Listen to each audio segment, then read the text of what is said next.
Tulsi Gabbard is pro-American, a lifelong Democrat, former presidential candidate. We're always grateful to have her join us tonight. Tulsi Gabbard, thanks so much for coming on. So if you were in the House still, you left after the end of last cycle, but if you were still there, I don't think you'd be able to say a single word without being denounced as pro-Russia. Which is a problem for our democracy. I think the real question here, Tucker, that we're all asking these leaders in Washington is, what's the rush? Why are our political leaders from both parties rushing this through without giving the American people the opportunity to actually look at what's in the bill and examine what the cost will be to us? The reason why there's the rush, again, Tulsi, so naive, right? To think that Tulsi Gabbard would indicate that the American people would value more transparency in the $40 billion worth of their taxpayer funds than making sure that we have daily weapon shipments over to Ukraine 3 times a day. It's just insane. It's just ludicrous. I mean, what American would want transparency when they could have daily weapon shipments of billions of dollars over to Ukraine, right? Because, again, if they don't do this, the U.S. may have to suspend temporarily weapon shipments to Ukraine. So that's the reason why there's the rush. That's the reason why Bernie Sanders is even, basically blocking any effort for further discussion or negotiation. Not just today with this bill, but with the next round of $40 billion or whatever billions they will ask for in the next round, and the next round, and the next round. The reality is there's no imminent threat to the safety, security, and freedom of the United States coming to us from Russia. In fact, there's no imminent threat or even long-term threat of Russia invading Finland or Sweden. Russia can barely hold on to a very small sliver of Ukraine right now. So again, I ask these leaders, what is the rush? What we do know is that the Biden administration has failed to clearly define any objective in this proxy war in Ukraine. They have failed to define what winning looks like. So clearly there is no end in sight without that being defined. We can look at Afghanistan and Iraq as very recent examples of what happens when you don't have that clearly defined mission.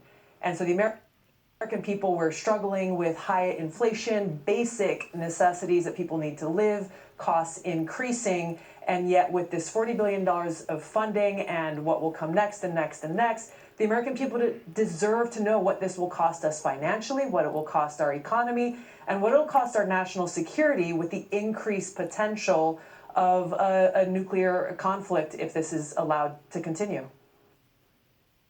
So let me just, again, put this in perspective for all of you.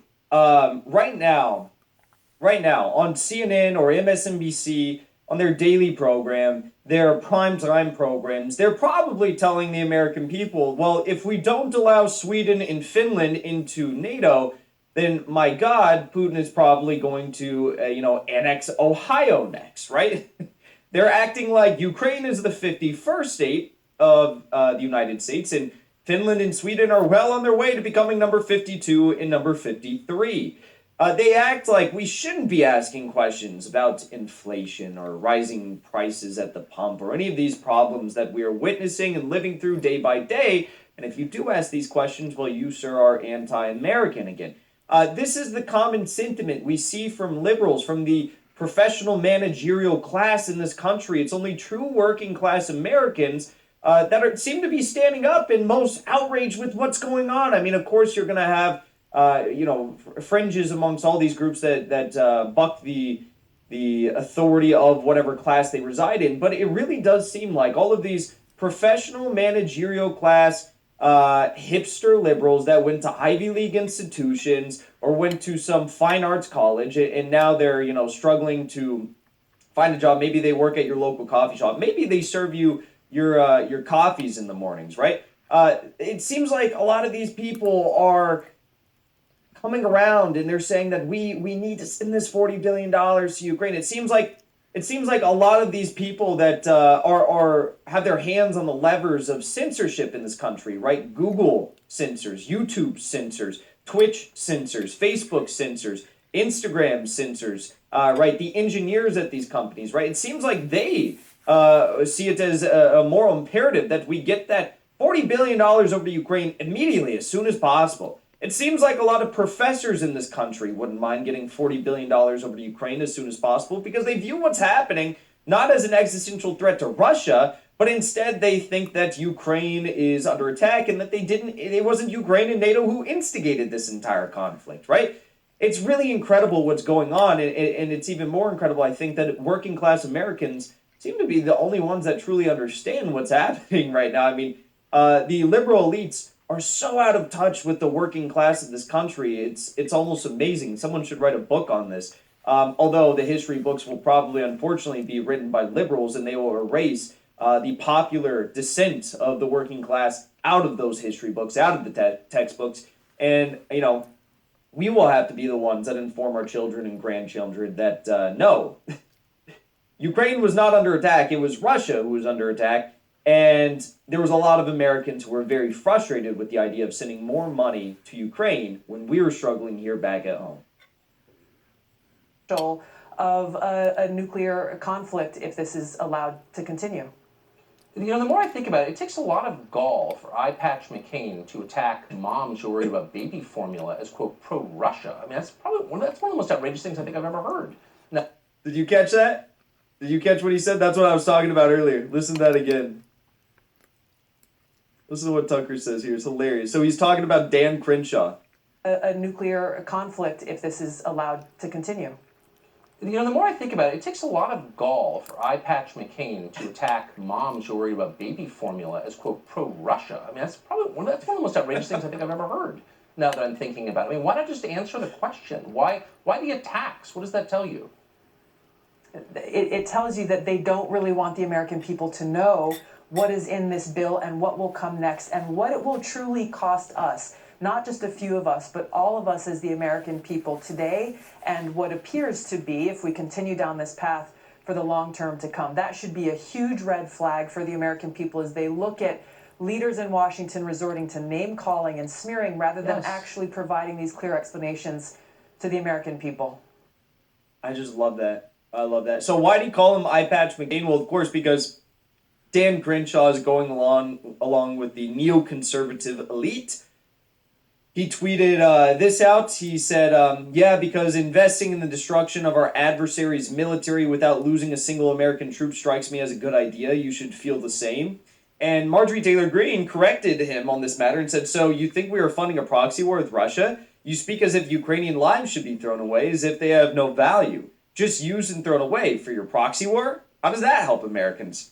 How does that help any of us? Now, I want to point out here that I myself and probably Marjorie Taylor Greene and, anyone who actually is calling balls and strikes with regard to the proxy war against Russia are far more pro-Ukraine than anyone who has a blue and yellow flag in their front yard or has a blue and yellow Ukrainian flag lapel that they wear as they go on MSNBC or CNN, right? Because they are the ones who are cheerleading the idea of using Ukrainian lives as cannon fodder, as pawns in a game of geopolitical chess, as a pawn in a U.S. proxy war against Russia, knowing full well that this means it's going to cost Ukrainian lives, it's going to cost Ukrainian casualties, right?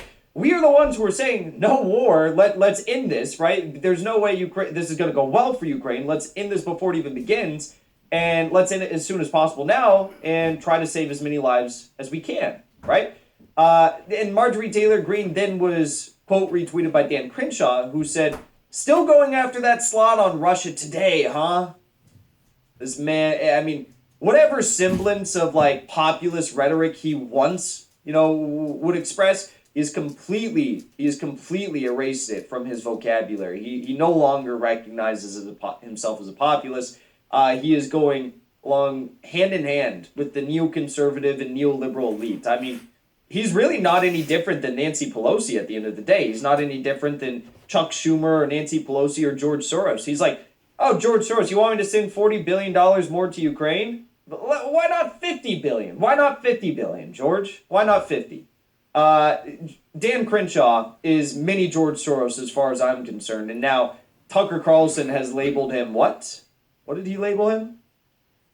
Necessities of funding and what will come next and next. Actually, what it will cost our potential. The more I think. Here's what he labeled him. This is allowed to continue. You know, the more I think about it, it takes a lot of gall for Eye Patch McCain to attack moms who are worried about baby formula as, quote, pro-Russia. I mean, that's one of the most outrageous things I think I've ever heard. Eye Patch McCain. Eye Patch McCain. He is John McCain reincarnate, but with an eye patch. So he's free from attack, I guess. So, anyways, that's the news surrounding Tulsi Gabbard and Tucker Carlson giving their analysis as to what is going on right now in the U.S. Congress as they try to funnel more and more and more of your tax. Well, this is a clip of Jackson Hinkle, the dive that I recorded. It's much longer. You can watch the whole thing later. Look for it on YouTube.